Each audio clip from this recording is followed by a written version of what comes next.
نحمده ونستعينه ونستغفره ونعوذ بالله من شرور أنفسنا ومن سيئات أعمالنا من يهده الله فلا مضل له ومن يضلله فلا هادي له وأشهد أن لا إله إلا الله وحده لا شريك له وأشهد أن محمدا عبده ورسوله يا أيها الذين آمنوا اتقوا الله حق تقاته ولا تموتن إلا وأنتم مسلمون يا أيها الناس اتقوا ربكم الذي خلقكم من نفس واحدة وخلق منها زوجها وبث منهما رجالا كثيرا ونساء واتقوا الله الذي تسألون به والأرحام إن الله كان عليكم رقيبا يا أيها الذين آمنوا اتقوا الله وقولوا قولا سديدا يصلح لكم أعمالكم ويغفر لكم ذنوبكم ومن يطع الله ورسوله فقد فاز فوزا عظيما فإن خير الحديث كتاب الله وخير الهدي هدي محمد صلى الله عليه وسلم وشر الأمور محدثاتها وكل محدثة بدعة وكل بدعة ضلالة وكل ضلالة في النار أعوذ بالله من الشيطان الرجيم بسم الله الرحمن الرحيم والعاديات ضبحا فالموريات قدحا فالمغيرات صبحا فعسرن به نقعا ووسطن به جمعا إن الإنسان لربه لكنود وإنه على ذلك لشهيد وإنه لحب الخير لشديد أفلا يعلم إذا بؤسر ما في القبور وحصل ما في الصدور إن ربهم بهم يومئذ لخبير ہر قسم کی حمد و ثنا اللہ رب العزت کے لیے اور لاکھوں کروڑوں اربوں درود و سلام پیارے نبی مکرم حضرت محمد کریم صلی اللہ علیہ وسلم کی ذات پر۔ محترم بھائیو، اللہ رب العزت کا کروڑا احسان ہے کہ اس نے آج ہمیں اپنے اس گھر میں جمعے کی نماز کے لیے جمع فرمایا۔ بھائیو، یہ جو حالات جا رہے ہیں اس قسم کے حالات ہیں کہ ہر شخص افراتفری کے عالم کا شکار ہے۔ جس کو دیکھو وہ اس مادی دنیا کے پیچھے دوڑ رہا ہے۔ ایک دوڑ لگی ہوئی ہے کہ بھائی فلاں کے پاس اگر 1 ایکڑ زمین ہے تو میرے پاس 2 ایکڑ ہو جائے، فلاں کے پاس 5 ہے تو میرے پاس 10 ہو جائے، فلاں کی 1 دکان ہے تو میری 2 دکانیں ہو جائیں۔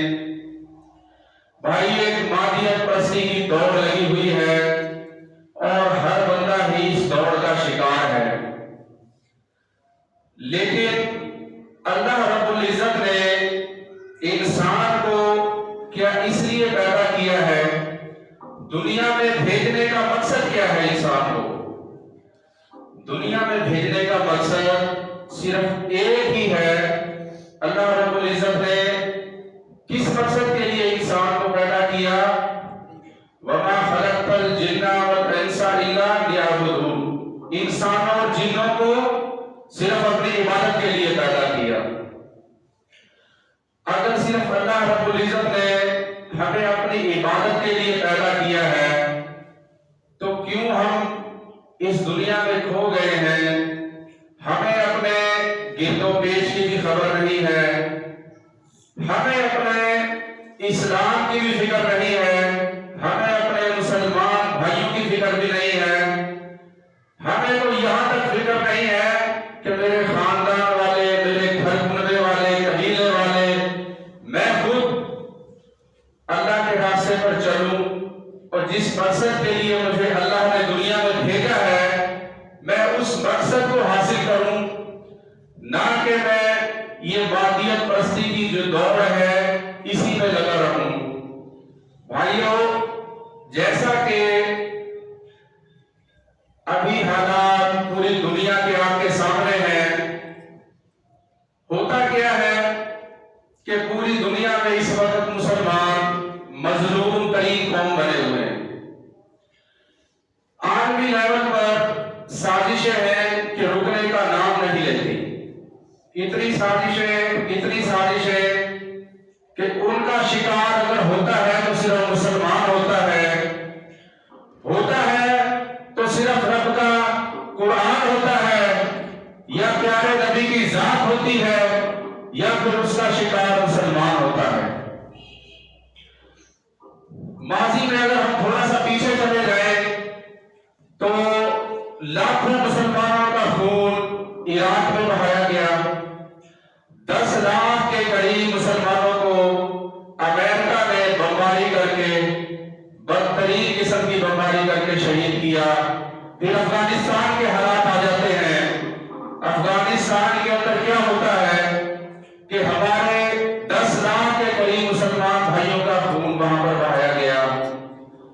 کشمیر ہے، بوسنیا ہے، چیچنیا ہے، بھائی برما ہے، ہندوستان ہے، الگر شام ہے، یمن ہے، لبنان ہے، جہاں بھی آپ دیکھیں گے تو خون مسلم ہی ہمیں نظر آئے گا۔ ہر جگہ پر اگر ہمیں بہتا ہوا نظر آئے گا تو وہ مسلمانوں کا خون ہے۔ بھائی، یہ اتنی کمزوریاں کیوں ہیں؟ یہ مسلمان کا خون اتنا سستا کیوں ہو گیا ہے؟ کیا اس کا کوئی حل بھی ہے؟ کیا اس کو، یہ جو مسلمانوں کا خون بہ رہا ہے، اس کو روکا بھی جا سکتا ہے؟ یقیناً اس کا حل بھی ہے، اس کو روکا بھی جا سکتا ہے، لیکن اس کے لیے ہمیں تھوڑی سی ہمت کرنا پڑے گی۔ بھائی، اسلام جو ہے کیا وہ اس دنیا میں ایسے ہی ذلیل ہونے کے لیے آیا ہے کہ جیسے آج کل ہو رہا ہے؟ نہیں، الاسلام یعلو ولا یعلی علیہ، اسلام غالب ہونے کے لیے آیا ہے، مغلوب ہونے کے لیے نہیں آیا۔ لیکن ہوتا کیا ہے کہ مسلسل سازشوں کا شکار، بڑی بڑی سازشیں، بڑی بڑی جناب منصوبہ بندیاں، کہیں پہ عالم کفر اکٹھا ہوتا ہے، کہیں پہ جناب دنیا کا بدترین مشرک ہندوستان وہ سازشیں کرتا ہے مسلمانوں کو دبانے کی، مسلمانوں کو ختم کرنے کی، اسلام کو ختم کرنے کی۔ ہم انشاءاللہ، اور جو یہ مسلمانوں کا بدترین دشمن ہے یہودی، ہم انشاءاللہ اس کی تھوڑی سی تاریخ کو دیکھیں گے اور دیکھیں گے کہ یہ ہمارے خلاف کیا سازشیں کرتے آئے ہیں، آج تک ان کی سازشیں کیا ہیں اور ابھی تک یہ مسلسل سازشوں کا بازار کیسے گرم کر رہے ہیں۔ بھائی، یہ سازشی قوم شروع سے ہی، جیسے ہی اسلام کا آغاز ہوتا ہے، پیارے نبی ہجرت کر کے مدینہ تشریف لے جاتے ہیں تو وہیں پہ ان کی سازشوں کا آغاز ہو جاتا ہے۔ پہلا اعتراض ان کا کیا ہوتا ہے یہودیوں کا کہ نہیں بھائی، گئی، یہ نبی جو ہے یہ ہماری قوم میں آنا چاہیے تھا، یہ نبی اگر ہماری قوم میں آتا تو ہم اس کو نبی بھی قبول کر لیتے، اسلام بھی قبول کر لیتے اور اس کی شریعت کو بھی مان لیتے ہیں۔ حالانکہ روز روشن کی طرح آیا ہے ان کے اوپر یہ بات، آپس میں جب بھی وہ گفتگو شریک کرتے، کسی مجلس میں بیٹھتے تو یہی کہتے کہ یہ نبی سچا ہے، لیکن چونکہ یہ ہماری قوم سے نہیں ہے لہذا ہم اس کو قبول نہیں کریں گے۔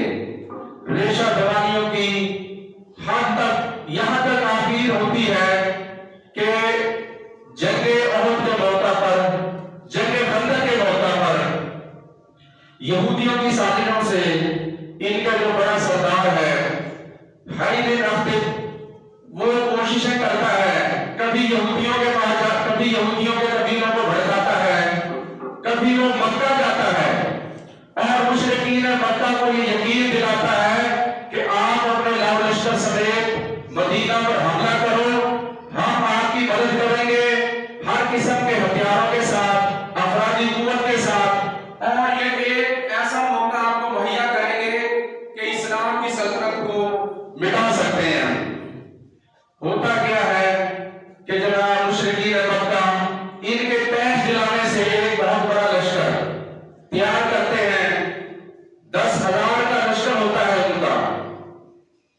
یہ کوئی کپڑا دے رہا ہوں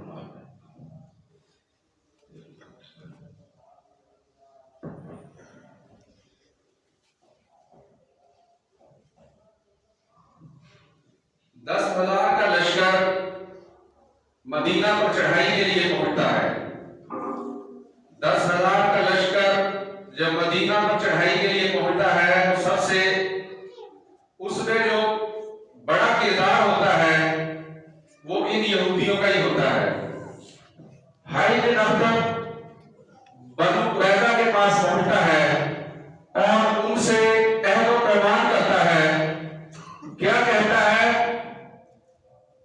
کہ تم جتنی تمہاری طاقت ہے، جتنے تمہارے افراد ہیں، جتنا تمہارے پاس اسلحہ ہے، تم ان کو اپنے قلعے میں محفوظ رکھو، میں لشکر کو لے کے آؤں گا، جب یہ کافروں کا لشکر مدینہ پر حملہ ور ہوگا تو تم نے پیچھے سے حملہ کرنا ہے۔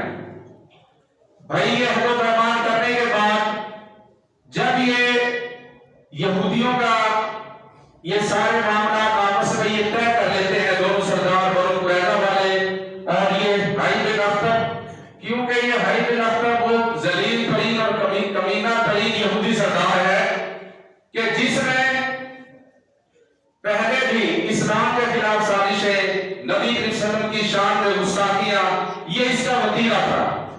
یہ حی بن اخطب اس لشکر کو، کافروں کے لشکر کو چڑھا کر جب لے کر آتا ہے مدینہ کے اوپر تو اس کا مقصد کیا ہے کہ میں ایک ایسی چوٹ لگاؤں، اس لشکر کو میں لے کے آؤں اور مدینہ کی ریاست کو میں ایسی چوٹ لگاؤں کہ اس کے بعد یہ اٹھ نہ سکے۔ بھائی لشکر چڑھائی کرتا ہے، ابو سفیان لشکر کا سپہ سالار ہے، جنگ جاری ہو جاتی ہے اور یہ ظالم یہودی حی بن اخطب بنو قریظہ کے قبیلے میں جا کر محصور ہو جاتا ہے، ان سے عہد و پیمان کرتا ہے، ان سے وعدے لیتا ہے کہ میں بھی تمہارے ساتھ یہیں پر موجود ہوں، تم جو ہے بیت سے حملہ کرو۔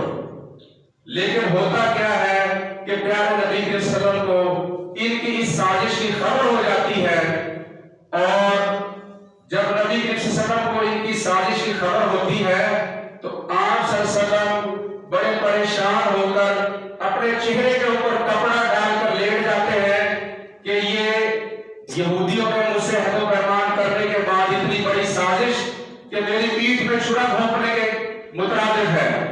لیکن اللہ پاک وحی نازل فرماتے ہیں اور آپ نبی علیہ السلام خوشخبری سناتے ہیں صحابہ کرام کو کہ اب انشاءاللہ فتح ہے تو اسلام کی ہے، مسلمانوں کی فتح ہے اور یہ یہودیت ذلیل و خوار ہوں گے۔ بھائی یہودیوں کی ریشہ دوانیاں اس حد تک بڑھتی ہیں کہ یہ ان کا جو حملہ ہے نا، یہ ان کا کوئی ایک پہلا اور آخری حملہ نہیں ہے۔ ہیں، اس سے پہلے بھی انہوں نے خیبر کے موقع پر اور دیگر جو مواقع ہیں ان کی یہ دہشت وانی اسلام کے خلاف چلتی رہی ہے۔ پھر ہوتا کیا ہے کہ خیبر جب یہ خندق کی فتح ہو جاتی ہے اور خوشخبری مل جاتی ہے تو آپ نبی صلی اللہ علیہ وسلم جیسے ہی واپس لوٹتے ہیں، جبرائیل علیہ السلام آپ کے پاس آتے ہیں اور کہتے ہیں کہ نبی صلی اللہ علیہ وسلم آپ نے ہتھیار اتارے ہیں، فرشتوں نے ہتھیار نہیں اتارے، ابھی انشاءاللہ ہمارا معرکہ اب یہودیوں کے ساتھ ہوگا۔ بھائی سارا پیارے نبی صلی اللہ علیہ وسلم اعلان کرا دیتے ہیں کہ تمام صحابہ کرام، تمام کے تمام مجاہدین، تمام اسلام کے متوالے اب جو ہے وہ بنو قریظہ کا رخ کریں گے۔ بنو قریظہ کا جب رخ کرتے ہیں تو وہاں پہ کیا ہوتا ہے کہ یہ اپنے آپ کو محصور کر لیتے ہیں۔ بنو قریظہ والے اپنے قلعے کے اندر محصور ہو جاتے ہیں اور وہیں سے گالیوں کی بوچھار کرتے ہیں، آوازیں کستے ہیں کہ مسلمان ہم پہ حملہ کرنے آ گئے ہیں، ہم ان کو یہ مزہ چکھا دیں گے، وہ مزہ چکھا دیں گے۔ لیکن ان کا جو سردار ہوتا ہے، ان کا جو سب سے بڑا سردار ہے وہ بڑا پریشان ہو جاتا ہے، جو اس قبیلے کا سردار ہے بنو قریظہ کا۔ وہ آپس میں مشورہ کرتے ہیں، اپنی میٹنگ بلاتے ہیں، وہ کہتے ہیں کہ اب ہمیں کیا کرنا چاہیے۔ 3 تجویزیں پیش کی جاتی ہیں کہ یا تو ہم اسلام قبول کر لیں، محمد کریم صلی اللہ علیہ وسلم کے دین میں داخل ہو جائیں، اور یا پھر اپنے بیوی بچوں کو خود اپنے ہاتھوں سے قتل کر لیں، اور یا پھر رسول صلی اللہ علیہ وسلم اور صحابہ کرام پر دھوکے سے اتوار کے دن حملہ کر دیں، کیونکہ اس دن جو ہے وہ یہ سمجھیں گے کہ یہ اس عبادت کا دن ہے، حملہ نہیں کر سکتے۔ لیکن ان یہودیوں کی ان تینوں تجویزوں میں سے بھی کوئی بھی تجویز جو ان کا سردار ہے کعب بن اسد وہ قبول نہیں کرتا۔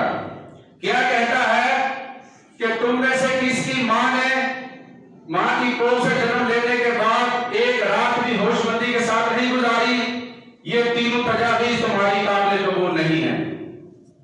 بھائی جب یہ ان تجاویز پر متفق نہیں ہوتے تو پھر آخر میں کیا ہوتا ہے کہ اپنی قسمت کا فیصلہ ان کے پاس یہی حی بن اخطب ان کو مشورہ دیتا ہے کہ آپ اپنی قسمت کا فیصلہ پیارے نبی کریم محمد صلی اللہ علیہ وسلم پر چھوڑ دو، اگر آپ کی قسمت میں کچھ اچھا ہوا تو آپ کے حق میں بہتر ہو جائے گا۔ پھر یہ ہتھیار ڈال دیتے ہیں، ہتھیار ڈال دیتے ہیں یہودی، اور ان کا جو ہے ان کے جو جتنے بھی مرد ہیں اور عورتیں ہیں اور بچے ہیں ان کو قبضے میں لے لیا جاتا ہے۔ پھر ان کے فیصلے کو کرنے کے لیے ہوتا کیا ہے، پیارے نبی صلی اللہ علیہ وسلم فرماتے ہیں کہ ان کے جو اتحادی قبیلے تھے جن کے سردار حضرت سعد بن معاذ رضی اللہ تعالیٰ عنہ تھے، ان کو لایا جائے، جو وہ فیصلہ کریں گے وہی فیصلہ قابل قبول ہوگا۔ تو بھائی سعد بن معاذ رضی اللہ تعالیٰ عنہ کو، جو کہ اس جنگ خندق کے موقع پر زخمی ہو گئے تھے اور اپنے خیمہ میں مقیم تھے، ان کو لایا جاتا ہے اور ان کی طرف پیارے نبی صلی اللہ علیہ وسلم کہتے ہیں کہ اے سعد، ان یہودیوں کا فیصلہ آپ کے ذمہ ہے، جو آپ فیصلہ کریں گے وہی ہمیں قابل قبول ہوگا۔ جب سعد بن معاذ رضی اللہ تعالیٰ عنہ وہاں پر پہنچتے ہیں بنو قریظہ کے محلے میں، تو لوگوں نے جب انہیں سواری سے اتار لیا تو آپ صلی اللہ علیہ وسلم نے فرمایا اے سعد، یہ لوگ تمہارے فیصلے پر اترے ہیں۔ حضرت سعد نے کہا کیا میرا فیصلہ ان پر نافذ ہوگا؟ لوگوں نے کہا جی ہاں۔ انہوں نے کہا مسلمانوں پر بھی؟ لوگوں نے کہا جی ہاں۔ انہوں نے کہا پھر جو یہاں ہے ان پر بھی؟ ان کا اشارہ رسول اللہ صلی اللہ علیہ وسلم کی طرف تھا، مگر جلال و تعظیم کے سبب چہرہ دوسری طرف رکھا ہوا تھا۔ آپ نے فرمایا جی ہاں مجھ پر بھی۔ حضرت سعد نے کہا تو ان کے متعلق میرا فیصلہ یہ ہے کہ ان کے مردوں کو قتل کر دیا جائے، عورتوں اور بچوں کو قیدی بنا لیا جائے اور اموال کو تقسیم کر دیا جائے۔ تو بھائی رسول اللہ صلی اللہ علیہ وسلم نے فرمایا تم نے ان کے بارے میں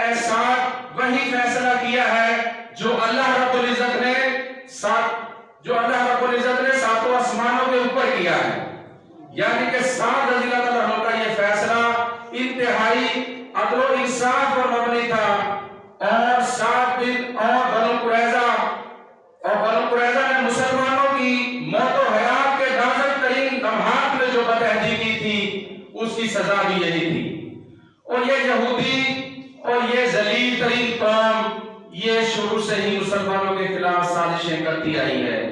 بھائی ان کی سازشوں کے یہ جو سلسلے ہیں یہ ختم نہیں ہوئے اور نہ یہ ہو سکتے ہیں۔ اب ہوتا کیا ہے کہ یہودیوں نے اسرائیل کی جو اسرائیل کا جو قیام ہے اس کی بنیاد و اساس کیا ہے؟ اسرائیل کا قیام، اور ان کو جب ہٹلر نے ان کا قتل عام کیا جرمنی کے اندر، یورپ سے ان کو نکالا تو چند یہودیوں کو ہٹلر نے زندہ چھوڑ دیا۔ کیا کہا؟ اے دنیا والوں، یہ تمہارے دکھانے کے لیے میں نے چھوڑا ہے تو چند یہودیوں کو کہ ان کا کردار کیا ہے۔ یہی یہودی پھر جناب یہ دنیا کے مختلف ملکوں میں جب وہاں سے بھاگتے ہیں جرمن سے اور مختلف ملکوں سے ہوتے ہوئے آخرکار حالات کیا بنتے ہیں کہ ان کو یہ یورپ کے جو لوگ ہیں ایک بدترین سازش کے تحت ان کو ان عرب کے علاقوں میں لانچ کرتے ہیں، کہتے ہیں کہ یہ ہمارا آبائی وطن ہے۔ آہستہ آہستہ وہاں پر زمینیں خریدنا شروع کر دیتے ہیں، زمینیں خریدتے ہیں آہستہ آہستہ۔ زمینوں کی خریداری کے بعد آہستہ آہستہ کیا ہوتا ہے کہ یہ کچھ علاقوں پر قبضہ کرنا شروع کر دیتے ہیں، اور جیسے ہی ان کی سازشوں کا آغاز ہوتا ہے، اور بھائی یہ یہودی ایک سود خور قوم ہے، یہ اپنے سود کے بلبوتے پر عالمی معیشت پر بھی قبضہ کیے ہوئے ہیں، عالمی اداروں پر بھی ان کے کنٹرول ہے۔ یہ اپنی مرضی کے مطابق ان کو علاقوں کو چلاتے ہیں، یہ اپنی مرضی کے مطابق اداروں کو چلاتے ہیں، اور یہ IMF، یہ ورلڈ بینک، یہ امریکہ، یہ یورپ، یہ اقوام متحدہ کس کے تابع ہے؟ بھائی یہودیوں کے ہی تابع ہے۔ آج ابھی ایک کل پرسوں کی بات ہے کہ 15 ممالک نے اقوام متحدہ کے اندر قرارداد پیش کی جنگ بندی کی کہ جنگ بندی کر دی جائے، لیکن ہوتا کیا ہے کہ دو خبیث ملک 13 ملک اس کی تائید و حق میں ووٹ دیتے ہیں۔ دو ملک امریکہ اور برطانیہ وہ جناب ان خبیثوں یہودیوں کے حق میں اس قرارداد کو ویٹو کر دیتے ہیں۔ کس لیے کرتے ہیں؟ اور بھائی وہ مسلمانوں کے خون کو اپنے اوپر حلال سمجھتے ہیں۔ یہودی کیا کہتے ہیں؟ اور یہ مسلمان کیڑے مکوڑوں کی مانند ہیں، اور وہ مسلمانوں کو کیڑے مکوڑے سمجھتے ہیں، کیڑے مکوڑوں کی طرح ہم کو قتل کرنا، ہمارے اوپر حملہ کرنا وہ واجب سمجھتے ہیں۔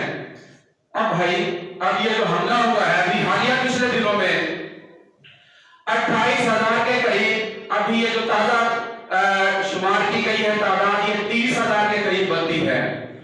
30,000 کے قریب ہمارے بچے، جوان، بوڑھے، اور ان کے اوپر کارپیٹ بمباری کی جاتی ہے۔ بمباری اس حد تک کی جاتی ہے کہ گھر بھی بلبے کا ڈھیر بن چکے ہیں، اور بھائی ان کے اموال بھی بلبے کا ڈھیر بن چکے ہیں۔ پوری بستی کی بستیاں وہ ایک کھنڈر کا منظر پیش کر رہی ہیں۔ فلسطین کے اندر آپ نظر دوڑائیں، 10-10 منزلہ، 20-20 منزلہ، اور بھائی منزلہ بلڈنگیں ہیں، اور ان پہ کارپیٹ بمباری ہوتی ہے، وہ جناب زمین کا حصہ بن جاتی ہے۔ ان کے اندر سے ابھی بھی لاشیں برآمد ہو رہی ہیں، روزانہ کی بنیاد پر بمباری جاری ہے۔ ابھی رفح کراسنگ پوائنٹ جہاں پر پناہ گزینوں کا کیمپ تھا، اسرائیل نے مسلسل وہاں پر بمباری شروع کی ہوئی ہے۔ اس بمباری کی زد میں ابھی تک روزانہ کی بنیاد پر ڈیلی کی خبریں آ رہی ہیں، کسی دن 100 کی تعداد ہوتی ہے، کسی دن 150 تعداد ہے، کسی دن 200 تعداد ہے، اور بھائی مسلسل بمباریاں جاری ہیں۔ مسلمانوں کا خون ہے کہ ان کا لہو پانی کی طرح بہائے جا رہے ہیں، اور بھائی کیا اس کا کوئی حل بھی ہے کہ نہیں ہے؟ کیا مسلمان اتنے ہی کمزور ہو گئے ہیں؟ اور 56 اسلامی ممالک ہیں، 56 مسلمانوں کے ملکوں میں اس وقت جو ہماری آرمی کی تعداد ہے وہ 68 لاکھ ہے، اور بھائی ہماری جو آبادی ہے وہ 1.5 ارب سے بھی تجاوز کر چکی ہے، لیکن ہم کمزور اتنے کمزور ہیں کہ بھیڑ بکریوں کی طرح ہمیں ذبح کیا جا رہا ہے، ہمارے بچوں کو ذبح کیا جا رہا ہے، عورتوں کا خون بہایا جا رہا ہے، اور بھائی بوڑھوں کا خون بہایا جا رہا ہے۔ جب بھی ہم کسی چینل پر، میڈیا پر، یا فیس بک پر، یا کسی سوشل میڈیا پر دیکھتے ہیں تو کیا نظر آتا ہے؟ صرف مسلمان کا بہتا ہوا خون نظر آتا ہے۔ چھوٹے چھوٹے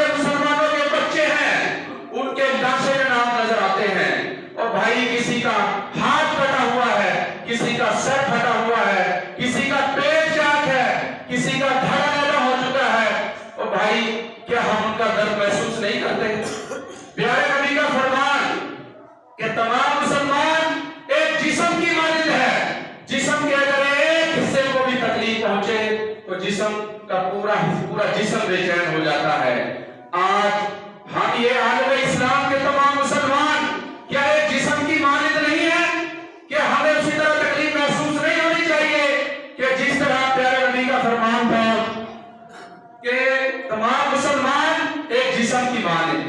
اور بھائی ہم اگر جسم کی مانند ہیں تو کیوں نہیں ہم ان کا درد محسوس کرتے؟ اپنے ان مظلوم مسلمان فلسطینیوں کا درد ہم کیوں محسوس نہیں کرتے؟ کیوں ہماری حکومتیں خاموش ہیں؟ کیوں ہماری تنظیمیں خاموش ہیں؟ اور بھائی اپنی روزی روٹی کے لیے، اپنی کرسی کے لیے لڑائیاں جھگڑے تو بہت ہوتے ہیں۔ ابھی حالیہ یہ الیکشن ہوا ہے اور بھائی ابھی 15 دن ہو گئے ہیں الیکشن کو ہوئے، ابھی تک کرسی کی جنگ جاری ہے، ابھی تک اقتدار کی جنگ ابھی تک جاری ہے، ابھی اقتدار کی جنگ ان کی مکمل نہیں ہوئی۔ اس کے اوپر تو لڑتے ہیں، اس کے اوپر اپنی پوری جناب طاقت کو خرچ کرتے ہیں، لیکن جب کہیں کو مظلوم مسلمان کی آواز پڑے تو مظلوم بہن آواز لگائے، تو بوڑھا مظلوم آواز لگائے، تو مظلوم مسلمان آواز لگائے، تو جناب نہ اس کی آواز کو سنتے ہیں نہ اس پر لبیک کہتے ہیں۔ لیکن نہیں بھائی، ابھی بھی ایسے لوگ جو مظلوم مسلمانوں کے لیے پیارے نبی کی حدیثوں پر عمل کرنے والے، قرآن رب کے قرآن کو پڑھنے والے، پیارے نبی کے فرمان کو ماننے والے، اللہ تعالیٰ کے فضل و کرم سے ابھی بھی وہ مجاہدین، وہ بھائی مسلمان، وہ اپنے دلوں میں درد اسلام رکھنے والے، اپنے مظلوم مسلمانوں کا درد دل رکھنے والے اللہ کے فضل و کرم سے ابھی بھی موجود ہیں۔ اور بھائی اللہ نے ہمیں دکھا دیا کہ دیکھو ہم کتابوں میں پڑھتے تھے اور تاریخ اسلام، پرانی تاریخیں اٹھا کے دیکھو، تاریخوں میں لکھا ہوا ہم تاریخیں پڑھتے تھے، کیا ہوتا تھا کہ مسلمانوں کا چھوٹا سا لشکر بڑے بڑے کافروں کے لشکروں پر غالب آ جاتا تھا۔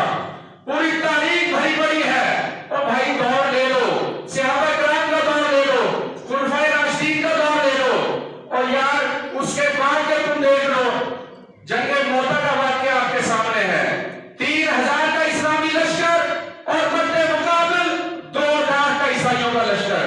ہوتا کیا ہے کہ 3000 کا اسلام کا لشکر 2 لاکھ پر غالب آ جاتا ہے، ایمانی قوت کے ساتھ، ایمانی غیرت کے ساتھ، اور بھائی اسلام پر عمل کرنے والے، اسلام کو ماننے والے، اپنے دلوں میں اسلام کی، جہاد کی اور قرآن کی، پیارے نبی کی محبت رکھنے والے۔ آج ہم نے اپنے دلوں سے اسلام کی محبت کو بھی نکالا ہوا ہے، جہاد کی محبت کو بھی نکالا ہوا ہے، قرآن کی محبت کو بھی نکالا ہوا ہے۔ اور بھائی ہم کتنے اسلام پر عمل کرنے والے ہیں؟ ابھی آپ دیکھ رہے ہیں، بازاروں میں نکل جائے، بستیوں میں نکل جائے، محلوں میں نکل جائے، کیا نظر آئے گا آپ کو کہ جمعے کی اذان ہو چکی ہے، جمعے کا وقت ہے، کتنے لوگ ہیں جو ابھی تک اپنے بازاروں میں، گھروں میں، اور بھائی اپنی کھیتی باڑیوں میں مشغول ہیں، اپنے کاروباروں میں مشغول ہیں۔ کتنے پرسنٹ لوگ ہیں جو صرف نماز ہی پڑھتے ہیں، مکمل دین اسلام پر عمل کرنا تو دور کی بات، ہمارے نمازی کتنے ہیں؟ اور بھائی وہ قرون اولیٰ کے مسلمان جو فتوحات کو حاصل کرتے تھے، اگر 3000 تھے تو 2 لاکھ پر غالب آتے تھے، اگر 12000 کا لشکر اندرس کے لیے نکلتا تھا تو بھائی طارق بن زیاد کی قیادت میں 12000 کا لشکر اگر نکلتا ہے تو وہ کس پہ ایمانی قوت کے ساتھ نکلتا ہے؟ کیا کہتے ہیں، کیا فرماتے ہیں طارق بن زیاد رحمۃ اللہ علیہ کہ بھائی سمندر کراس کر لیا ہے اور میرے لشکریوں ان کشتیوں کو آگ لگا دو۔ بھائی لشکر والے پریشان ہیں کہ اس کو اگر کشتیوں کو آگ لگا دی تو واپس کیسے جائیں گے؟ کیا فرماتے ہیں طارق بن زیاد رحمۃ اللہ علیہ؟ وہ کہتے ہیں کہ بھائی ہم آگے ہیں، یا تو ہم شہید ہوں گے یا کافروں پر فتح پائیں گے، یا اپنی جانوں کے نذرانے پیش کریں گے۔ کس لیے وہاں پہ گئے تھے کہ ایک عیسائی مظلوم لڑکی نے آواز لگائی تھی، مسلمانوں کے خلیفہ کو خط لکھا تھا، وقت کے خلیفہ کو خط لکھا تھا کہ میں وزیر کی بیٹی ہوں، یہاں کے بادشاہ مجھ پر ظلم کرتا ہے اور میری عزت محفوظ نہیں ہے۔ ایک عیسائی بیٹی کی عزت کو بچانے کے لیے مسلمانوں کا لشکر سمندروں کو پار کرتا ہے اور طارق ابن زیاد پورے انگلس کو فتح کر لیتا ہے۔ اور بھائی محمد ابن قاسم ایک بہن خط لکھتی ہے کہ میں ہندوؤں کے بادشاہ کی قید میں ہوں، اے مسلمانوں کے خلیفہ کیا تم مجھے چھڑا نہیں سکتا؟ حجاج جو خط لکھتی ہے، اے حجاج کیا تم مجھے چھڑا نہیں سکتا؟ حجاج لبیک کہتا ہے اسی آواز پر، اس کے خط پر، اور اپنے بھتیجے محمد بن قاسم کو لشکر دے کر روانہ کرتا ہے۔ ایک بہن کی آواز پر پورے ہندوستان کو تخت و تاراج کر کے رکھ دیتا ہے، پورے ہندوستان پر اسلام کا بھرونا لہرا جاتا ہے۔ تو بھائی جب ایک مظلوم مسلمان بیٹی کی آواز کے لیے پورے ملک فتح ہوتے تھے، آج ہمارے مسلمان حکمران کہاں سوئے ہوئے ہیں؟ آج ہمارے مسلمان حکمران کہاں سوئے ہوئے ہیں؟ ہمارے جناب لشکروں کے، آرمیوں کے سپاہ سالار کہاں سوئے ہوئے ہیں؟ اور یار ہزاروں نہیں لاکھوں مظلوم مسلمان بیٹیاں تمہیں پکار رہی ہیں۔ کیا کل کو ہمیں ان کا حساب نہیں دینا پڑے گا؟ جو ہمارے پاس اختیارات ہیں، ہمارے پاس اللہ نے مسلمان ملکوں کو کون سی طاقت نہیں دی؟ اور بھائی یہ 56 اسلامی ممالک ہیں، دنیا کا کون سا ایسا خزانہ ہے جو ان ملکوں کے پاس موجود نہیں ہے؟ اور 65% ہمارے پاس دنیا کا تیل ہمارے پاس ہے۔ اور بھائی 55% ایسا علاقہ جو قابل کاشت ہے وہ مسلمان ملکوں کے پاس ہے۔ معدنیات کے بڑے بڑے ذخائر مسلمانوں کے پاس ہیں، اور 56 ملکوں کی اسلامی حکومتیں ہمارے پاس ہیں، 68 لاکھ کی آرمی ہمارے پاس ہے، ایٹم بم ہمارے پاس ہیں۔ تو پھر ہمارے مسلمان مظلوم کیوں ہیں؟ کیا ہمارے اندر غیرت ایمانی نہیں ہے؟ کیا غیرت کا ہمارے اندر اتنا سا بھی مادہ نہیں ہے کہ مظلوم مسلمانوں کی آواز پر ہم اتنا سا بھی ایک دھمکی تک نہیں لگا سکتے کہ وہ کافروں اور اسرائیل کے بزدل یہودیوں، لو ہم ان مظلوم مسلمانوں کے لیے آ رہے ہیں، ہم تمہیں تحس و نحس کر دیں گے؟ اتنی سی ایک اگر دھمکی کو ہمارا حکمران لگا دینا، یقین مانو یہ بزدل ترین قوم، گندی ترین قوم اور یہ یہودی، دنیا کے غلیظ ترین کافر اور ان کی پشت پر کھڑے ہوا غلیظ ترین مشرک ہندوستان، امریکہ، برطانیہ اور بھائی فرانس اور یہ پورا یورپ، یہ ان کی پشت پر کھڑا ہوا ہے۔ اگر ایک مسلمان اور بھائی صلاح الدین ایوبی رحمت اللہ علیہ، اسلام کا وہ جرنیل اکیلا تھا، ایک ملک تھا اس کے پاس، صرف مصر کا ملک، اور بھائی اس کے پاس کوئی بہت بڑی فوجی طاقت نہیں تھی، کوئی بہت بڑی قوت نہیں تھی۔ کیا تھا اس کے پاس؟ اس کے پاس غیرت ایمانی تھی، اللہ کے اوپر توکل تھا، جہاد کے اوپر ایمان تھا، اور بھائی وہ اپنی فوج کو لے کر اسی بیت المقدس کو آزاد کرانے کے لیے نکلا، اور مقابلے پر پورا یورپ اور عیسائیوں کے سارا لاؤ لشکر، ان کے 12 ممالک، آج جیسے 12 ممالک نہیں، آج تو ان کے یہ کئی سو ملک بن گئے، اس وقت کے ان کے 12 ملک، اور ادھر ایک صلاح الدین ایوبی میدان جنگ میں اترتا ہے، اور بھائی میدان جنگ میں اترتا ہے ایمانی غیرت کے ساتھ، جہادی طاقت کے ساتھ، اور پیارے نبی کی حدیثوں پر عمل کرتے ہوئے، رب کے قرآن کو پڑھتے ہوئے میدان میں اترتے ہیں، اور 12 ملکوں کے افواج کو، لاؤ لشکر کو شکست دیتے ہیں، اور ان کے بادشاہوں کو قید کر لیا جاتا ہے، ان کا جو بادشاہ سب سے بڑا تھا رادرک، جو جب سامنے لایا جاتا ہے صلاح الدین ایوبی کے سامنے، اس کو پیش کیا جاتا ہے، تو کیا کہتا ہے؟ یا تو مجھے قتل کر دو یا آزاد کر دو۔ صلاح الدین ایوبی رحمت اللہ علیہ کیا کہتے ہیں ان سے کہ جاؤ میں تمہیں آزاد کرتا ہوں، دوبارہ تیاری کر کے آؤ۔ اور بھائی ایسے تھے ہمارے مسلمان حکمران، ہمارے مسلمان جرنیل، اللہ تعالیٰ کے فضل و کرم سے بیت المقدس کو فتح کرتے ہیں، 600 سال تک دوبارہ